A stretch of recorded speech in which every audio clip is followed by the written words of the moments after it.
اللہ رب العالمین والصلاۃ والسلام علی رسولہ النبی الکریم۔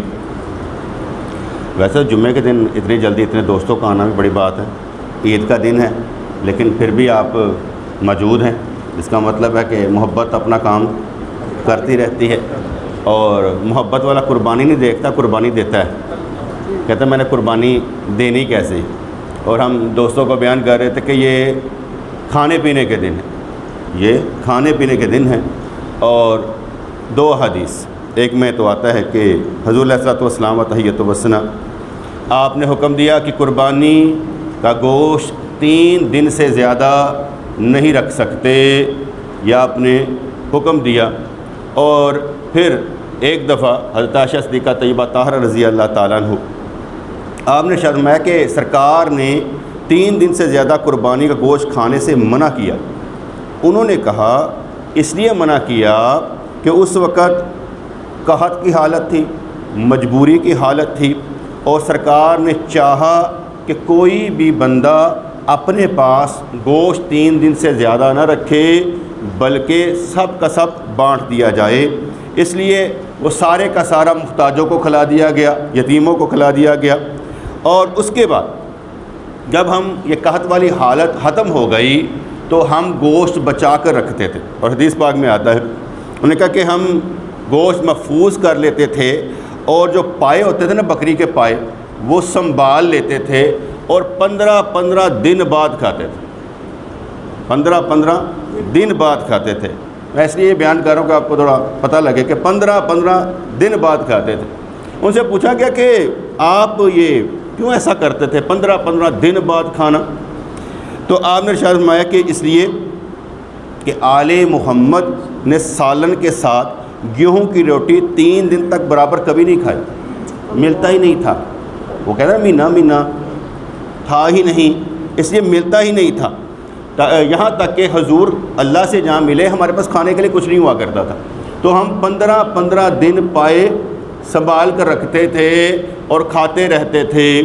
اب بھی جو غریب آدمی ہے اگر وہ سنبھال کر رکھے تو اچھا ہے، غریب آدمی سنبھال کر رکھے اچھا ہے، امیر آدمی لگائے تو اچھا ہے۔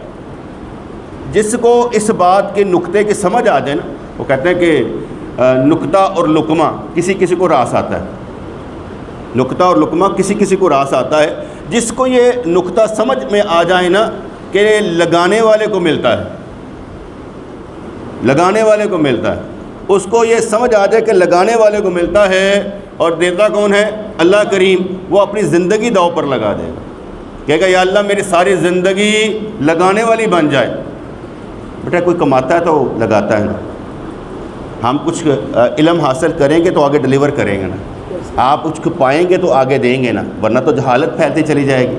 اس لیے جو میں نقطہ بیان کر رہا ہوں وہ کیا ہے کہ لگانے والے کو ملتا ہے، جو لگائے گا اسے ملے گا، ایسا کبھی نہیں ہو سکتا۔ حضور نے ارشاد فرمایا ہوا ہے، آپ نے ارشاد فرمایا کہ صحیح گنہگار بخیل عبادت گزار سے بہتر ہے، صحیح گنہگار بخیل عبادت گزار سے بہتر ہے۔ اور صحیح کے لیے ایک اور بات ہے کہ جو صحیح ہوگا وہ انجے کہ اگر جنت و بار بھی رہی ہے نا تو صحاوت یا کوئی شاہ نے انہیں کہتے صحاوت کہتے ہیں کہ شاہ جنت و بار انہوں پھڑ کے اندر چلا جائے گا، کیونکہ وہ صحیح ہوگا۔ اس لیے صحیح گنہگار بخیل عبادت گزار سے بہتر ہے۔ یہاں پر لگانے والے کو ملے گا، ہم کمائی کرنے کے لیے آئے ہوئے، آخرت کی کمائی، دنیا کی نہیں، ہم آخرت کی کمائی کرنے کے لیے آئے ہوئے ہیں، اس لیے لگانے والے کو ملے گا۔ کچھ لوگ کچھ چیزیں ہوتی ہیں ایسی، اب دوسری حدیث سنتے چلیں۔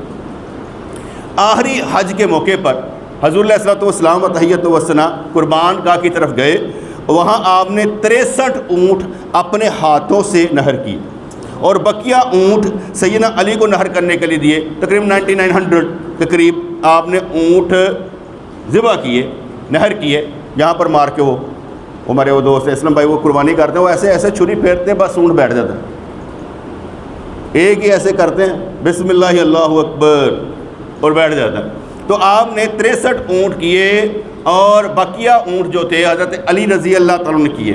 یہ تو سمجھانے کی ایک بات تھی، لیکن جو دوسرا عمل تھا، اس کے بعد حضور علیہ الصلوۃ والسلام نے ہر اونٹ کے گوشت میں سے تھوڑا سا حصہ ایک ہنڈیا میں ڈالنے کا حکم دیا اور پھر اسے پکایا اور دونوں نے ان کا گوشت کھایا اور شوربہ نوش کیا۔ حضرت علی رضی اللہ تعالیٰ عنہ نے اور حضور علیہ الصلوۃ والسلام نے جو سونٹ کتے سن نا، وہ سونٹ کی ایک بوٹی جڑی سی نا وہ پائی اور ان کو پکایا گیا اور ان میں سے سرکار نے گوشت کھایا۔ ہم جب حج کرنے کے لیے گئے نا تو جو اونٹ کے قربانی جو بکرے کی قربانی وہاں پر کی نا شکرانے میں، حج کے شکرانے میں جو قربانی کی گئی، تو ہم نے ان سے کہا یار ہم نے کھانی بھی ہے، یہ جتنے ہم نے 8-10 اونٹ کی بکرے کیے نا یہ ہم نے کھانے بھی ہیں۔ اس نے کہا کہ بات یہ ہے کہ آپ ضرور لے لیں، لیکن ہمارے یہاں پر غریب لوگ ہوتے ہیں اور ہم ان کو دے دیتے ہیں، میں 2 بکرے آپ کو دے دوں گا۔ انہوں نے 2 بکرے دیے، ان کا گوشت پکایا گیا اور پھر ہمیں کھلایا گیا۔ اب بھی ہمارے 2 دوست گئے ہوئے تھے، عجیب و غریب سوال ہوتے۔ پہلا سوال تو انہوں نے کیا، کہنے کہ یار ٹنڈ کروانی سی، یہ میں اس لیے آپ کو سمجھا رہا ہوں کہ آپ سب نے جانا ہے، ارادہ کریں گے تو جانا ہے، اس لیے آپ نے جانا ارادہ کرنا چاہیے۔ اب وہاں پر جب وہ قربانی کرتے پھر ٹنڈ کروانی پڑتی ہے، وہ یہاں سے ٹنڈ کروا کر گئے ہوئے تھے پہلے تاکہ وال چھوٹے چھوٹے ہوں۔ اب وہاں پر گئے اور انہوں نے وہ جو زیرو کی ہوتی ہے نا مشین وہ پھیر لی۔ جب زیرو کی مشین پھیر لی، ایک نے اور زیرو کی مشین پھیرنے کے بعد اوپر سے نا اس طرح بھی پھیر لیا، سیفٹی بھی پھیر لی۔ اب جب ایک فتویٰ انہوں نے پڑھا، فتویٰ یہ لکھا ہوا تھا، یہ یاد رکھیے گا، بال 1 پورے سے زیادہ ہوں تو ان کو اگر مشین کے ذریعے یا کینچی کے ذریعے کاٹ دیا جائے تو قربانی ٹنڈ ہو جائے گی، حلق کسر ہو جائے گا۔ اگر وہ پورے سے کم ہوں اور آپ نے مشین پھیری تو وہ قربانی ادا نہیں ہوگی اور ٹنڈ نہیں ہوگی اور آپ کو دم دینا پڑے گا۔ تو کل مسئلہ سمجھ میں آیا کہ نہیں آیا؟ کہ اگر آپ کے بال پورے سے کم تھے، آپ نے زیرو کی مشین پھیر لی، اب وہاں پر وہ بنتا ہی نہیں ہے، بال کٹوانے والا مسئلہ ہی نہیں ہے، وہاں ٹنڈ کروانے کا مسئلہ تھا کہ آپ نے ٹنڈ کروانی ہے، اس لیے وہ پورے سے کم تھے، انہوں نے زیرو کی مشین پھیر لی، وہ پہلے یہاں سے کروا کر گئے ہوئے تھے۔ اب جب زیرو کی مشین پھیر لی اور پوچھا کہ بھئی یہ مسئلہ، میں نے کہا بالکل ٹھیک ہے، بال 1 پورے سے زیادہ ہوں تو کٹوائے جاتے ہیں، اگر 1 پورے سے کم ہو تو پھر ٹنڈ کروانی ہے، آپ نے تو زیرو کی مشین پھیر لی ہے، تو کہنے کیا کرنا پڑے گا؟ میں کہا پھر دم دینا پڑے گا، اس لیے دم دو۔ وہ پھر ایک دوست سے رابطہ کیا جس سے وہ بکرے ذبح کروائے تھے ان کے لیے، اس نے کہا کہ اس نے پوری ڈیٹیل بتائی، اس نے کہا جی ہم نے یہاں جو بکرے ذبح کیے نا وہ ہم نے ایک میس میں بھیجے ہیں جہاں پر لوگ جو ہیں وہ کھاتے ہیں، دوسرا غریبوں کے محلے میں ہم نے دیے ہیں جہاں پر لوگ کھاتے ہیں، اور کچھ بچا کر رکھا ہے، جب یہ حاجی واپس آئیں گے نا حج کر کے مکہ پاک میں، ان کو کھلائے جائیں گے۔ یہ حدیث پاک کے مطابق اگر کوئی جائے تو اپنے جو اونٹ ذبح کیا وہ کھائے تو صحیح، وہ کوئی قربانی کھائے تو صحیح۔ اور مجھے یہ بڑا مزہ آیا کہ حضور علیہ الصلوۃ والسلام نے کیسے ٹیکنیک کے ساتھ ایک بوٹی پکڑ کر ہنڈیا میں ڈالی اور ہنڈیا پکائی گئی، اور آپ علیہ الصلوۃ والسلام تحیۃ و ثنا نے وہ گوشت کھایا بھی اور شوربہ نوش بھی کیا۔ یہ ساری باتیں وہ جو جہالت پھیلاتے ہیں، ذی الحج کے مہینے میں سارا گوشت کھا لیا جائے، محرم میں گوشت نہیں کھانا چاہیے، یہ کون لوگ ہیں؟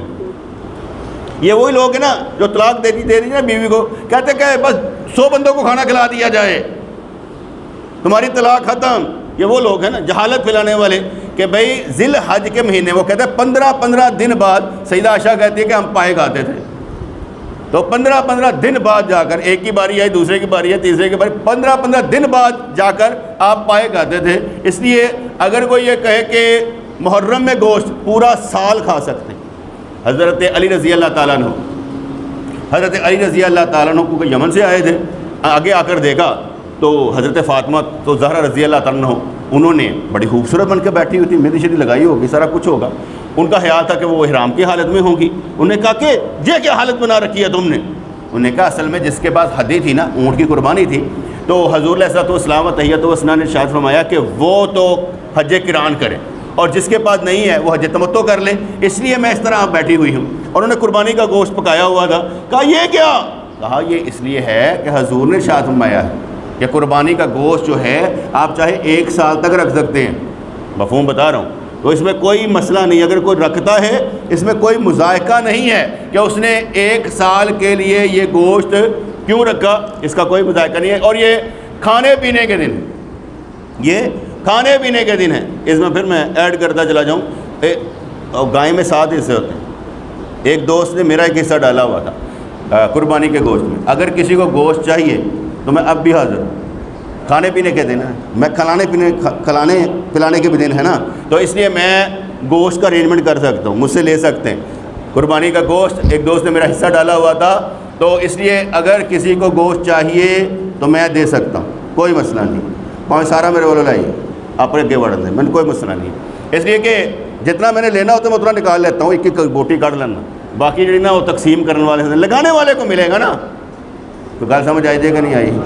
اس لیے میں کہہ رہا ہوں اگر کسی کو چاہیے تو وہ اوکے 2.5 وحید بھائی سے رابطہ کر لیں، وحید بھائی سے رابطہ کر لے، گوشت اسے مل جائے گا، وہ اپنا ہو گیا ہے، مجھے سے کوئی مسئلہ نہیں ہے۔ جس کو چاہیے کلو لے لے، 2 کلو لے لے، مجھے کوئی مسئلہ نہیں ہے، میں اس معاملے میں حریص طمع لالچ نہیں رکھتا۔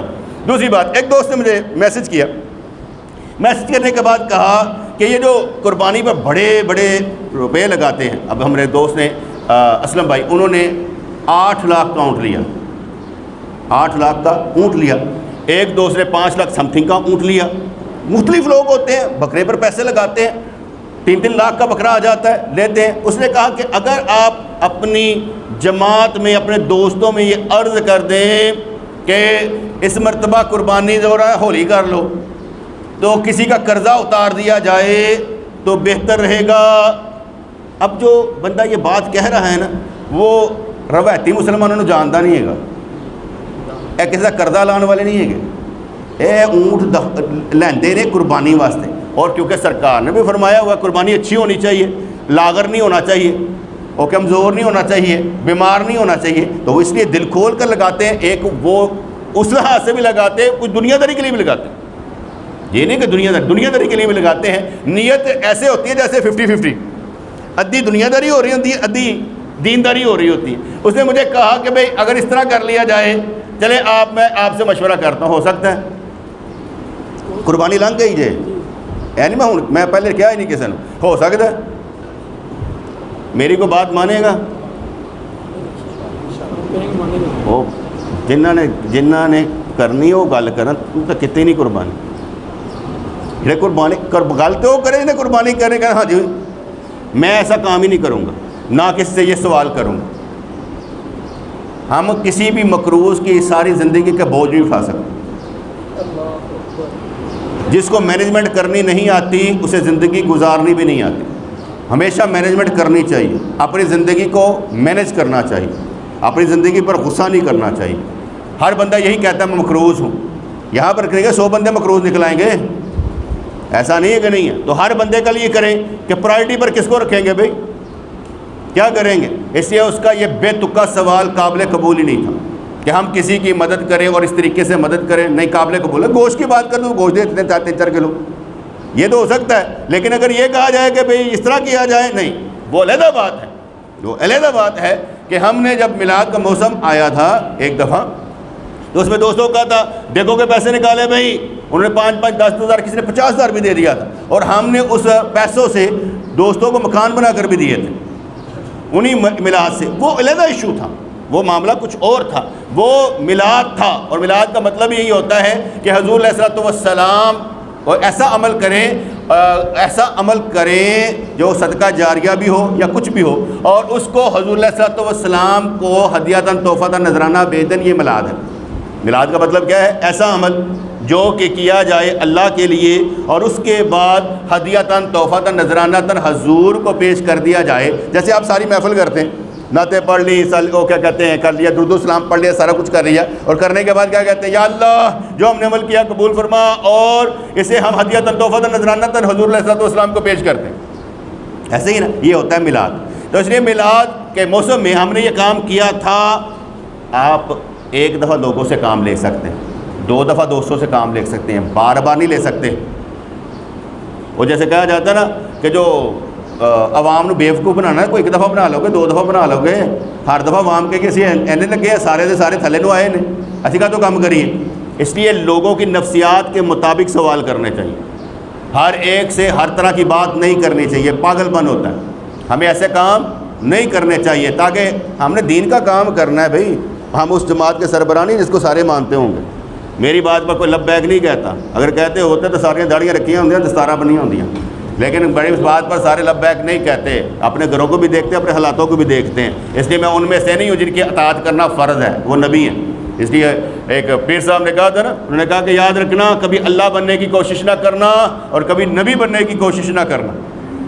پوچھا کہ حضرت اللہ بننے کی؟ کہا اللہ کریم وہ ہے فعال لما یرید، جو چاہتا ہے کرتا ہے، تم نہیں کر سکتے.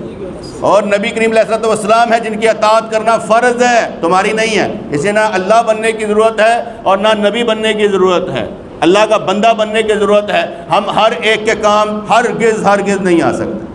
اسی اپنے کام نہیں آتے. جو بندہ اپنے کام آتا ہے تو اپنا آپریشن خود کر لیتا ہے، اپنی اصلاح خود کر لیتا ہے، اپنی سوچ کو بدل کر دکھاتا ہے. اور میں خود بھی کہا کرتا ہوں کہ سب سے بڑا انعام اللہ کریم کا ہماری ذات پر ہوتا ہے جب ہمارے سارے گناہوں کو نیکیوں میں تبدیل کر دیتا ہے. یہ سب سے بڑا انعام میری نظر میں ہے کہ جب اللہ کریم، کوئی بندہ اللہ کریم کے آگے آنسو بہا لیتا ہے، توبہ کر لیتا ہے اور اپنے آپ کو بدل لیتا ہے. کام تو اللہ کا ہی ہوتا ہے، لیکن اللہ کریم سمجھے جس پر نظر ڈال لیتا ہے نا، اور جس کو وہ پسند کر لیتا ہے، اس کی حالت بدل دیتا ہے.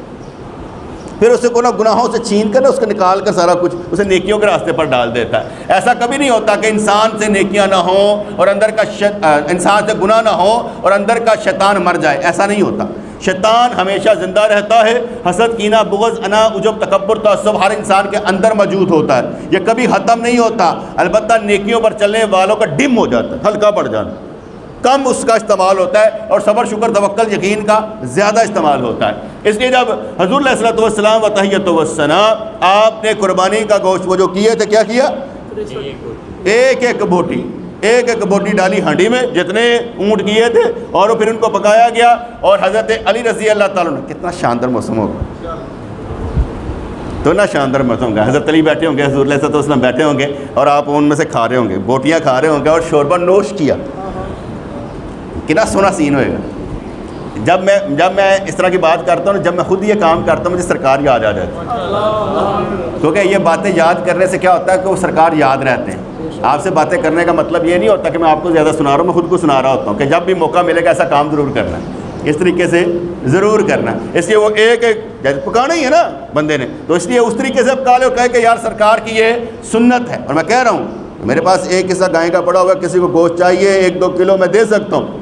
1-2 کلو سے کر کے ایک بندے کو 1-2 کلو، اگر سارا لے کے جانا چاہے تب بھی لے جائے، مجھے کوئی اعتراض نہیں ہے، کیونکہ میرے پاس فری کا مال ہے، میں دے سکتا ہوں. فری کا نہ بھی ہو تب بھی دے سکتا ہوں، فری کا نہ بھی ہو تب بھی دے سکتا ہوں. اس لیے کہ اللہ کا شکر ہے کہ میرے دل میں دنیا نہیں ہے. جس کے دل میں دنیا ہوتی ہے نا، وہ دنیا کا قیدی ہوتا ہے. میرے دل میں دنیا نہیں ہے. اس لیے اگر کسی کو چاہیے ہو مسجد میں اعلان کر رہا ہوں کہ میں گوشت دے سکتا ہوں، ایک قربانی کا گوشت میرے حصے کا بھی آیا ہوا. اس لیے کوئی لینا چاہے تو میں حاضر ہوں، وہ لے سکتا ہے. حضرت علی رضی اللہ تعالیٰ عنہ، اب یہ جو تھوڑا مسئلہ اور طرح سے بیان کرنے کا، کیونکہ آگے آ رہا ہے 18 ذی الحج. 18 ذی الحج میں دو کام تھے. ایک کام میں بتانے لگا ہوں جو کہ جھوٹ پر مبنی ہے. 18 ذی الحج حضور علیہ الصلوۃ والسلام و تحیۃ والثناء جب حج کرنے کے لیے گئے تو آپ مدینہ پاک سے نکلتے ہیں، اور حضرت علی رضی اللہ تعالیٰ عنہ کو حضرت خالد بن ولید رضی اللہ عنہ کے ساتھ بھیجتے ہیں یمن کی طرف، اور کہ وہاں سے تم نے مال لے کر آنا ہے، جو انہوں نے جزیہ دینا ہوتا تھا وہ مال لے کر آنا ہے. یا وہاں پر کوئی لڑائی تھی، وہاں سے آپ آئے، اور راستے میں حضرت علی رضی اللہ وہاں سے حجۃ الوداع کے موقع پر آپ یمن سے ہو کر آئے تھے. اس لیے جب راستے میں حضرت بریدہ رضی اللہ تعالیٰ عنہ، حضرت بریدہ رضی اللہ عنہ نے دیکھا حضرت علی رضی اللہ تعالیٰ عنہ نے جو وہ مال غنیمت تھا یا خمس کا مال ملا تھا، اس میں سے ایک لونڈی اپنے پاس رکھ لی، اس سے صحبت کی. حضرت بریدہ دیکھ رہے اور صحبت کی. اس کے بعد غسل کیا، حضرت بریدہ دیکھ رہے ہیں. حضرت بریدہ رضی اللہ تعالیٰ عنہ نے حضرت خالد بن ولید رضی اللہ عنہ کہا دیکھو کیا ہو رہا ہے، یہ مال تقسیم غلط کیا ہے اس نے. لونڈی کا مسئلہ نہیں تھا کہ آپ لونڈی کی طرف غور و فکر کریں، مسئلہ یہ تھا مال اس نے غلط تقسیم کیا ہے، یہ مال اس کا بنتا نہیں تھا، اس نے لونڈی کو استعمال کیوں کیا. مجھے اس سے نفرت ہے. مجھے اس سے نفرت ہے، میں محسوس کر رہا ہوں اس کا بغض اپنے اندر۔ کس کا بغض؟ حضرت علی رضی اللہ تعالیٰ کا بغض میں اپنے اندر محسوس کر رہا ہوں۔ اس لیے اس نے کیا کیا؟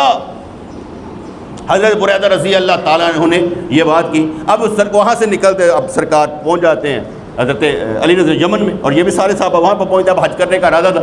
حضرت علی رضی اللہ تو یمن سے آئے تو دیکھا حضور علیہ الصلوۃ والسلام نے ابھی باندھا ہوا ہے احرام اور باقیوں نے اتارے ہوئے ہیں۔ کہا سرکار آپ نے باندھا ہوا ہے؟ کہا میری نیت یہی تھی کہ میں حج قران کروں گا، تمہاری نیت کیا تھی؟ کہا سرکار جو آپ کی نیت، اس لیے میں آپ نے کہا پھر آپ نے بھی احرام نہیں اتارنا۔ اب جب حج کو ختم ہو گیا، حج ختم ہو گیا اور حضور علیہ الصلوۃ والسلام کے پاس کمپلینٹ جاتی تھی۔ حضرت بریدہ رضی اللہ تعالیٰ کی کمپلینٹ بھی سرکار دو عالم علیہ الصلوۃ والسلام تک پہنچ گئی کہ حضرت بریدہ جو ہے نا وہ ذرا حسد کر رہا ہے یا کیا کہنا نفرت کر رہا ہے یا بغض رکھ رہا ہے حضرت علی رضی اللہ تعالیٰ عنہ سے۔ اور حضور علیہ الصلوۃ والسلام و تحیۃ والسلام نے کمپلینٹ سنی۔ جب غدیر خم کا مقام آیا، غدیر خم مکہ مدینہ کے درمیان میں غدیر خم کا مقام آیا تو حضور علیہ الصلوۃ والسلام وہاں پر پڑاؤ کیا، اور پڑاؤ کرنے کے بعد وہ کمپلینٹ سیل کھولا۔ کس کس کی کوئی کمپلینٹ ہوگی اس میں؟ حضرت بریدہ رضی اللہ تعالیٰ کا بھی تھا اعتراض۔ حضور علیہ الصلوۃ والسلام و تحیۃ والسلام نے کہا اے بریدہ مجھے تکلیف ہو رہی ہے علی کے عمل سے۔ کہا سرکار ہاں۔ تیرے دل میں نفرت ہے، بغض ہے علی کے خلاف؟ کہا ہاں۔ اب سارے صحابہ جو ادھر کے تھے، مین مدینہ پاک کے صحابہ موجود تھے۔ سرکار دو عالم علیہ الصلوۃ والسلام و تحیۃ والسلام نے ارشاد فرمایا اے بریدہ یاد رکھنا یہ علی کا حق تھا اور اس سے زیادہ حق تھا۔ تیرا اس سے حسد کرنا، نفرت کرنا، بغض رکھنا قابل قبول ہی نہیں ہے۔ پھر آپ نے کمپلینٹ سے وہ اس کو کمپلینٹ کو رفع کرنے کے لیے ساروں کے سامنے کہا، ساروں کے سامنے، کیونکہ حضرت بریدہ رضی اللہ تعالیٰ عنہ نے وہ بات حضرت خالد بن ولید سے کہی ہوئی تھی اور ساتھ میں بہت سے صحابہ سے کر دی ہوگی کہ یار دیکھو انہیں کتنا کیجئے، لونڈی اپنے پاس رکھ کر اسے صحبت کر رہا تھا، غسل کر رہا تھا، مجھے اتنا غصہ چڑھ رہا تھا۔ تو حضرت بریدہ رضی اللہ تعالیٰ عنہ نے یہ بات کی ہوئی تھی تو حضور نے ساروں کو اکٹھا کر کے کہا یاد رکھنا یہ اس کا حق بنتا تھا، اور جس کا میں مولا اس کا علی مولا ہے، جسے مجھ سے محبت ہے وہ علی سے محبت کرے۔ آپ نے یہ ارشاد فرما دیا۔ اب سیاق و سباق آپ کو سمجھ میں آ گیا؟ یہ بخاری شریف کی حدیث ہے کہ حضرت بریدہ رضی اللہ عنہ نے خود کہا کہ مجھے سرکار اس سے جو ہے نا بغض ہے، حضرت علی رضی بغض ہے، آپ نے وہ فرما دیا۔ اب بات صرف اتنی سی ہے کہ میں نے آپ کو سیاق و سباق سے سمجھا دیا کہ 18 ذی الحج کو سرکار جب حج سے فارغ ہو کر غدیر خم کے مقام پر آئے تو حضرت بریدہ رضی اللہ عنہ کے دل میں یہ تھا کہ حضرت علی جو ہیں انہوں نے ٹھیک کام نہیں کیا۔ تو حضور علیہ الصلوۃ والسلام نے سب کے سامنے کھڑے ہو کر یہ اعلان کر دیا کہ حضرت علی رضی اللہ جو کیا وہ ٹھیک تھا، اور جو یہ بندہ یہ سمجھتا ہے مجھ سے محبت کرتا ہے وہ علی سے بھی محبت کرے گا۔ مولا علی مولا علی مولا علی مولا علی مولا علی۔ اب بات سمجھ میں آ گئی؟ جنہوں نہیں سمجھا راستہ میں حضور نے کمپلینٹ کیا بیان کی کہ بھئی جو نفرت رکھتا ہے، بغض رکھتا ہے اس معاملے میں کہ یار منو ہے کسی سے بھی بیٹے ہو سکتے ہیں تکلیف، ہمیں کسی سے بھی تکلیف ہو سکتی ہے۔ وہاں پر اگر بغض کا لفظ ہے تو اس کا مطلب وہ مسئلہ تھا کہ اس مسئلے کی وجہ سے مجھے تکلیف ہو رہی ہے، ورنہ بغض صحابہ کرام کے اندر بغض نہیں ہے۔ میرے نبی نے جن کا تزکیہ نفس کر لیا نا، جن کو پاک کر دیا، یزکیہم ویعلمہم الکتاب والحکمہ، ان کا درجہ کچھ اور ہے۔ اور یاد رکھیے گا کہ صحابہ کرام وہ ہیں جن سے اللہ راضی ہے، صحابہ کرام وہ ہیں جن سے اللہ راضی ہے، اور ان کے لیے ہم اصطلاح استعمال کرتے ہیں محفوظ۔ کیا اصطلاح استعمال کرتے ہیں؟ محفوظ۔ ایک بندے نے کہا نہیں مغفور، محفوظ نہیں مغفور، یعنی بخشے ہوئے۔ میں کہا چل یار میں تیری بات کو مان لیتا ہوں، جب اللہ کریم نے ان کو بخش دیا تو گناہوں سے پاک کر دیا، اور اب وہ اللہ کے حکم سے گناہ نہیں کریں گے، محفوظ ہیں۔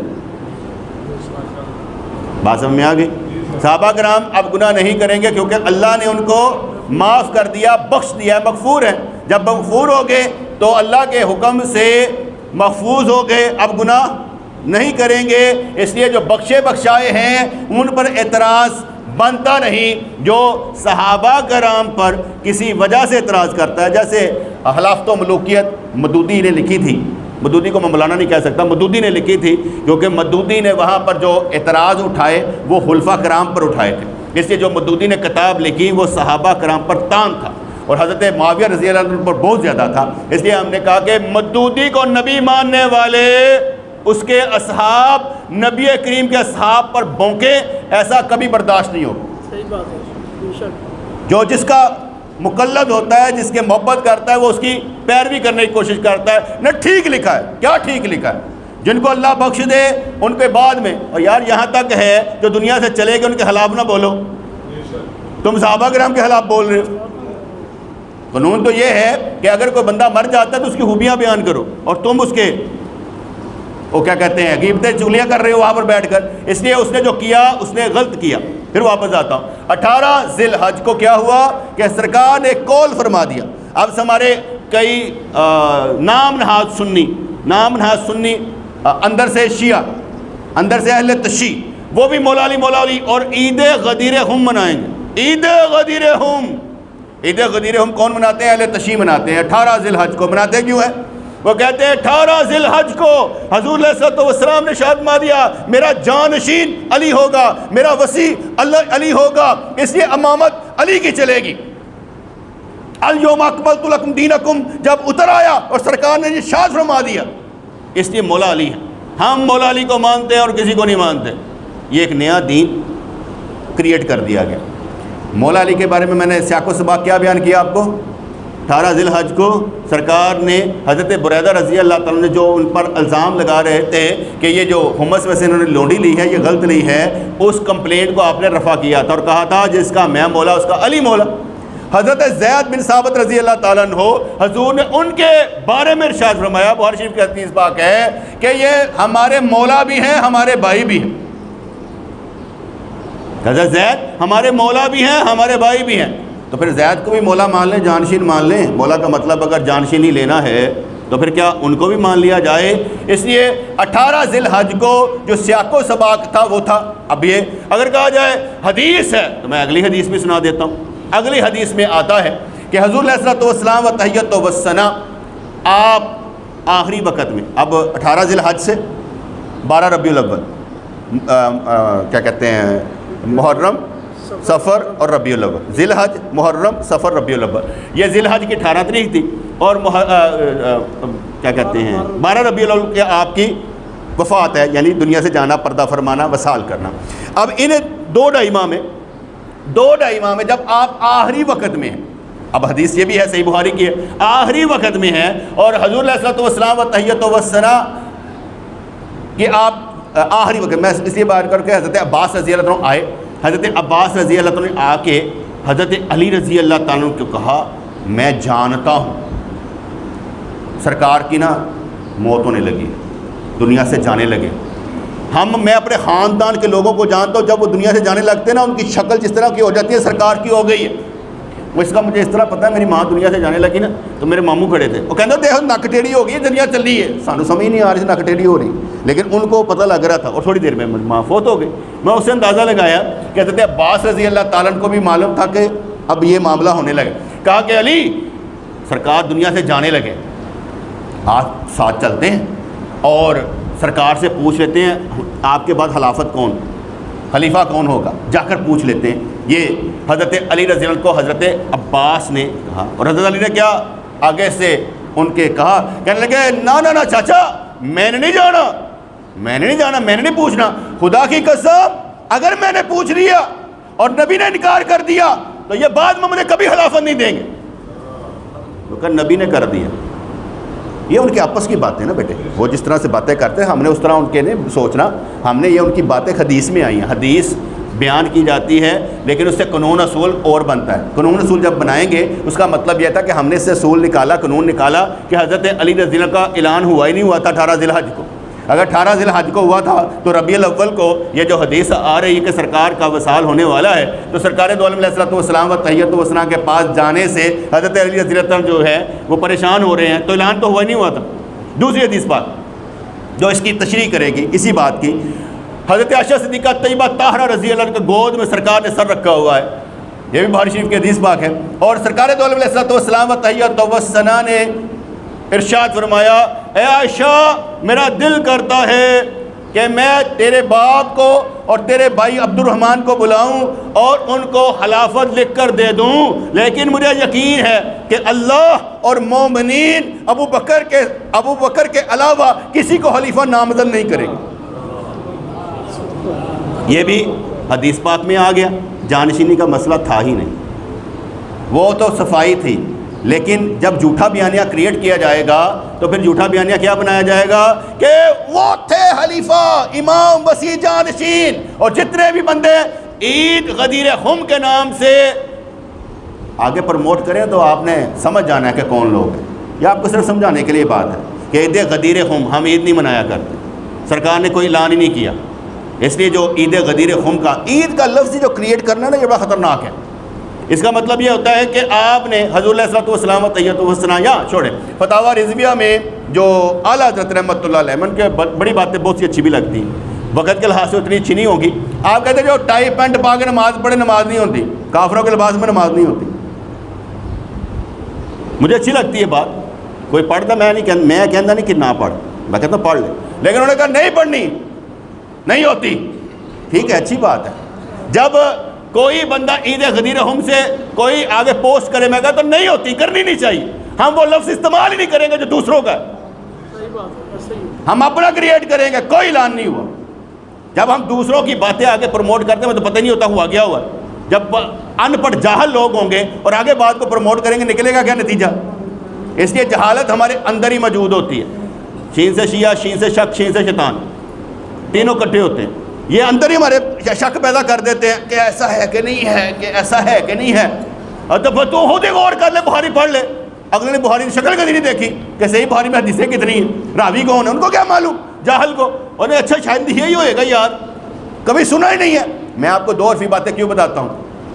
اگر آپ مجھ سے جواب مانگیں میں آپ کو دکھا سکوں گا، لیکن میں آپ کو 2 عرفی باتیں کیوں بتاتا ہوں؟ اس لیے کہ آپ کے دماغ میں میری بات داخل ہو جائے کہ جو میں نے کہا حق بیان کیا، جو اللہ والوں کو مان لیتا ہے ان کی بات کو بھی مانتا ہے، وہ مانتا ہے کہ یہ جھوٹ نہیں بولتے، یہ سچ بولتے ہیں، کیونکہ جھوٹ سے ہمارا کیا کام، ہم سچ بولیں گے۔ آج اگر ہم اللہ کے بندوں کو دھوکہ دیں گے تو کل اللہ کریم ہمارے ساتھ کیا سلوک کرے گا؟ اس لیے مین آف ورڈز ہونا چاہیے، لفظوں کو بھی ہم کہیں کہ ہم اس قانون کے پابند ہیں، منہ سے نکلا پورا کر کے دکھائیں، یہاں سے گل کڈو ہی نہ، اگر کڈو تو پورا کر کے دکھاؤ۔ میری کوشش ہوتی ہے کہ بات کو منہ سے نکالوں ہی نہ، اگر نکالوں تو پورا کر کے دکھاؤں کہ یار میں نے یہ بات کہی تھی تو میں پورا کر کے دکھاؤں گا۔ مین آف ورڈز ہونا چاہیے، انسان کو بے تکے نہیں بات کر دینی چاہیے، سوچ سمجھ کر کرنی چاہیے۔ 18 ذی الحج کو کوئی عید میلاد النبی نہیں اور عید غدیر خم نہیں ہے، سب جھوٹ بولتے، اور یہ عید میلاد کا لفظ بھی شیعوں کا کریٹ کر دیا، یہ بھی یاد رکھیے۔ ہمارا لفظ ہے ذکر ولادت، ہمارا لفظ ہے ذکر ولادت، جو کہ اعلیٰ حضرت نے استعمال کیا، میلاد النبی کر لیں، لیکن یہ جو عید میلاد النبی کا لفظ ہے یہ ہمارا نہیں ہے، یہ یاد رکھیے گا۔ جو اس کو کر رہے نا، کہا جا سکتا ہے، نہیں کہنا چاہیے، عیدیں 2 ہی رکھنی چاہیے، سرکار نے جمعے کو بھی عید کا ہے، اس میں کوئی شک نہیں، ہم مناتے ہیں جمعہ، عید سمجھ کر مناتے ہیں، لوگ کٹھے نہیں ہوتے۔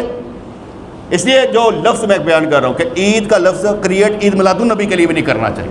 وہ جو ہم نے گڈے نکالنی شروع کر دی ہوئی تھی سرکار کے نام پر، سارے کے سارے واجات قسم کے لوگ جاتے تھے اور ہیرا منڈی سے ہو کر واپس آ جاتے تھے، کون لوگ تھے یہ؟ نبی کے نام پر کیا کیا دھوکہ نہیں کیا کھایا ہم نے یار، یہ تھا عشق نبی کے ساتھ، بازار سجا دیے، گانے لگا دیے، یہ تھا، جہاں محفل کی وہاں پر کیا کہتے ہیں ٹھمکے لگانے شروع کر دیے، یہ تھا، چوری کی بجلی سے میلاد کرنا شروع کر دیا، یہ تھا، عورتوں اور مردوں کو اکٹھا کر کے کھانا کھلا دیا جاتا ہے، بالکل ایسے ہی کہ لنگر پہ لوگوں کو لگا دیا، ایمان کہیں سے نکل کر باہر چلا گیا، نہیں تھا۔ اس لیے عید غدیر ہم نہیں مناتے، اور کیوں نہیں مناتے میں نے آپ کو بتا دیا کہ کسی ایک سوال کا جواب نہیں دیں گے۔ کیا کسی نے بھی حضرت علی رضی اللہ تعالیٰ کی بیعت حضرت ابو بکر صدیق کے خلاف کی؟ کوئی ایک بندہ ہو جس نے کہا اے علی، سرکار نے کہا تھا جس کا میں مولا اس کا علی مولا، اور اس کا مطلب یہ تھا کہ تو وارث ہے علی کا، میں تیرے ہاتھ میں بیعت کرتا ہوں، اور علی نے لی ہو؟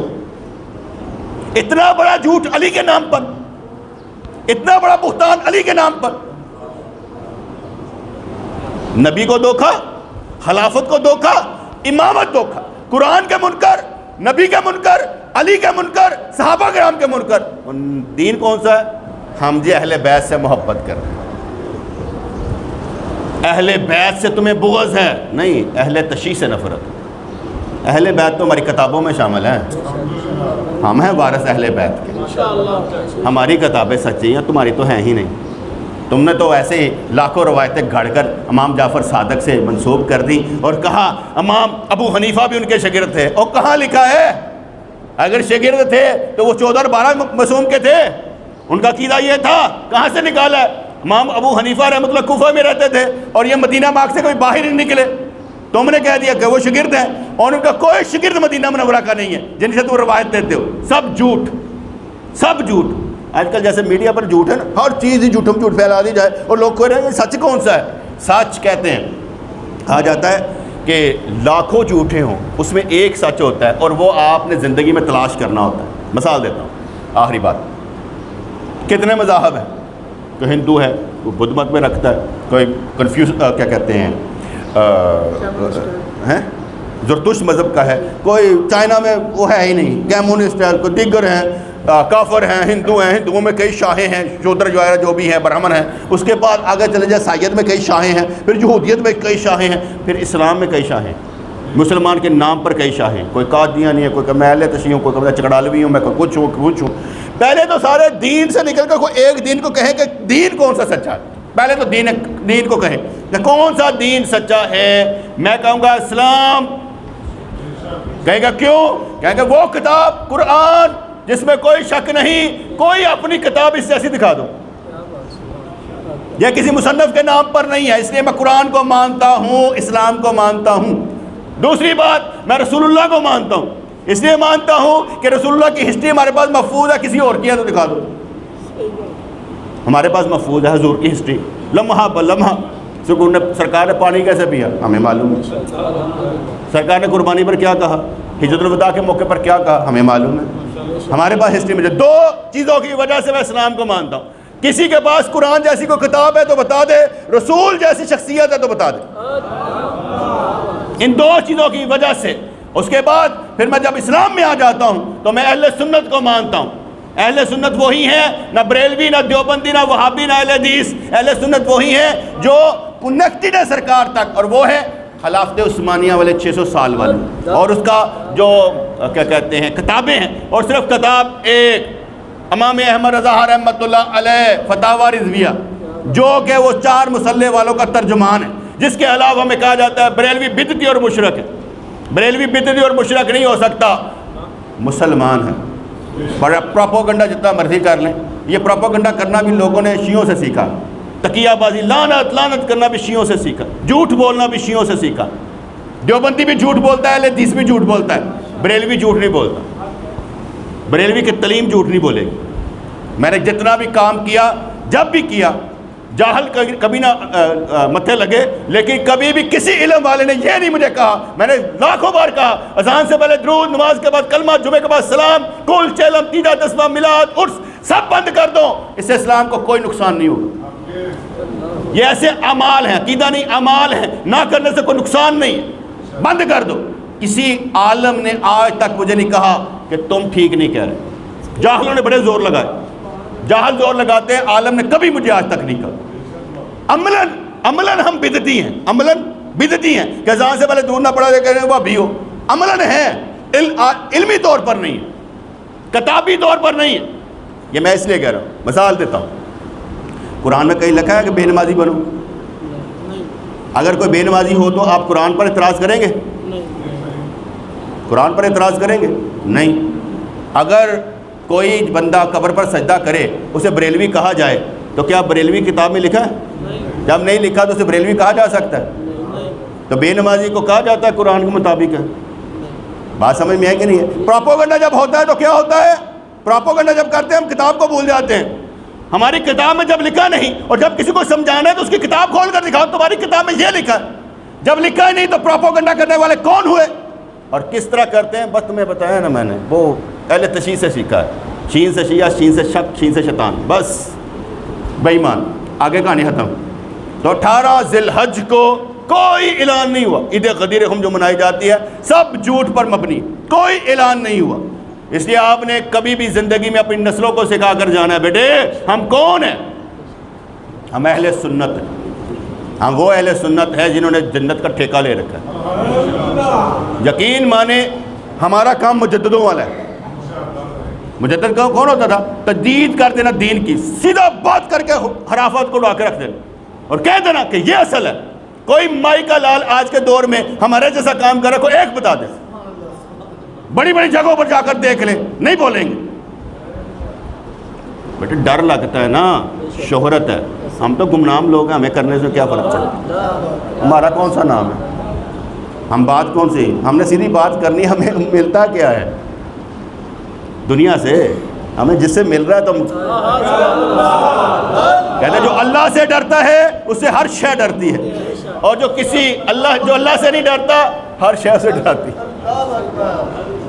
یار کچھ نہ کچھ تو کرنا چاہیے نا۔ ہم اللہ والے ہیں، اور اللہ والا کون ہوتا ہے؟ جو آپ کی تار اللہ سے جوڑتا ہے، جو آپ کی تار اللہ سے جوڑتا ہے۔ ہمارا تعلق آپ سے اس لیے ہے نا کہ ہم کو بنانا اللہ والا نقطہ نقطہ کر کے۔ تو اس لیے میں نے کہا کہ کھانے پینے کے دن ہے، قربانی دا ایک حصہ میرا آیا جائے، جس طرح گوشت چاہیے تھا میں حاضر ہوں۔ میں کہہ رہے ہیں پھر کیونکہ اس لیے کہہ رہا ہوں کہ آپ کو دینے میں مجھے فائدہ تو ہوگا نا، مسجد کے نمازیوں کو دینا چاہیے۔ اور میں کہا کرتا ہوں اپنی زکوٰۃ، اپنے خراج صدقات مسجد میں کریں، مسجد سے باہر نہ کریں، کیونکہ نمازی پرموٹ ہوں گے۔